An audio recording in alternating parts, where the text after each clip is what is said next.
So the second part of the 5 love languages is discovering your own love languages and also determining your partner's love languages. There are 3 approaches that you can use to discover your own love language or your partner's love language. The first approach is, how do you typically express love and appreciation to other people? The second one is, what do you complain about? What do you complain about? The third approach, what do you request most often? What do you request most often? Those are the 3 approaches that you can use, and in each approach, I'll give the tips in each love language. So the first approach is, how do you typically express love and appreciation to other people?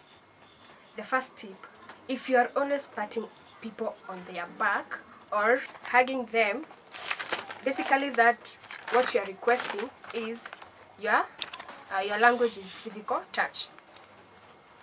Many get. So the second tip, if you freely give encouraging words to others, then words of affirmation might be your love language. The next tip, if you are a gift giver, it means your desire is receiving gifts, thus that might be your love language. The third tip, if you enjoy having a walk or a lunch with a friend, then quality time is probably your love language. The next tip is, if you're always looking for ways to help people, then act of service might be your language. In conclusion, is that the language you speak is most likely the language you wish to receive. Again, the language you speak is most likely to be the language you want or you wish to receive. That is the first approach. With those tips, already nishawambia the love language on how sasa unaweza discover. That is the first approach. The second approach is, what do you complain about? What do you complain about? And in this approach, I'll give you tips to discover the language. The first tip, if you often complain that people don't help you, kila time una complain, then act of service is likely your language. Kila time una complain, watu wanisaidii, sijui nini, mbona mkuji kuni rescue in my weakness or in my darkest, mbona. That kila time unashinda ukicomplain, meaning the language you're speaking, it's acts of service. The next tip, if you say to a friend, we don't ever spend time together, then you'll be requesting quality time, thus that is your language. Kila time maybe mkipatana na msee unamwambia,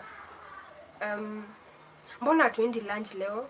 Mbona hatutembei this weekend? Why are we not hanging out this weekend? Every single time mkipatana na huyo a friend of yours, kila time una complain that, meaning quality time, that is what you want. His or her time, that is what you want. That is the next step. The other step, if your friend goes on a trip and you say, you didn't bring me anything, umejua alienda on a trip na sasa amekuja, unamwambia mbona hukuniletea this thing?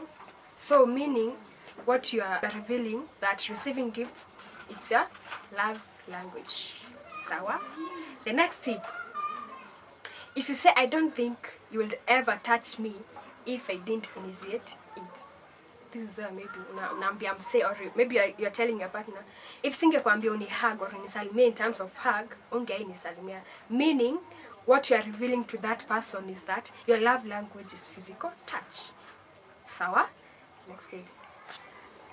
The next tip is that if you complain, I don't ever do anything right, it clearly indicates that words of affirmation is your language. Kila time, mimi haki mimi sifanyangi vizuri, sikufanyi vizuri, mbona sasa nitafanya aje nini? Every time una complain kwa your friend or your partner, kai, mbona sikufanyi hivi nini, meaning words of affirmation is your love language. In conclusion to that approach, the complaint reveals what you most like to receive from other people. Complaining you bring out to people, mostly hiyo ndo inaonyeshana that complain hiyo stuff kama maybe ni physical touch, quality time, that is your language. Sawa? That is the second approach to discovering your love language. The third and the last approach is, what do you request most often? Unaitisha nini kila time? What do you request? In this approach, I'll give you the tips. The first tip, if each and every time your friend travels, you request to be brought something, automatically ina indicate receiving gift is your language.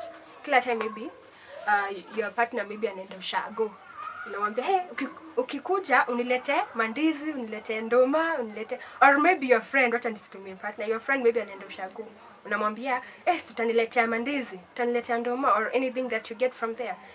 So you unataka kumwonyesha kwamba receiving gifts, unatamani kupata gifts from her or him. Sawa? The next tip, if most of the time you're always requesting for a walk or for a talk, then quality time is a language. Maybe your partner unamwambia, can we meet this evening? If kila time unamwambia every weekend, meaning unamrequest his time, that basically quality time is your love language. The next tip, if you frequently hug everyone you meet or ask for a back rub, unataka tu suguliwe tu kunyuma, or maybe tu akushike tu mkono, or maybe you request your partner mkitembea akushike mkono, which nowadays imekuwa awkward because people hawashikani, wataki kuonyeshana, ni kuficha white. So if every time una request mtu maybe akuhug, or maybe akushike mkono, or maybe akusaidie kujikuna basically that is your love language. The physical touch is your language. Sawa?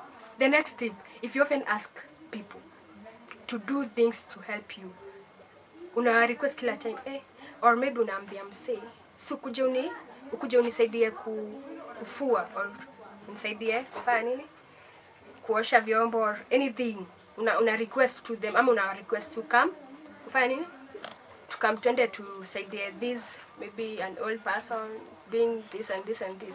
Mostly the request ni that request ina reveal kwamba act of service is your language. So the last tip, if you get attracted by being complimented, or you ask question only to be complimented,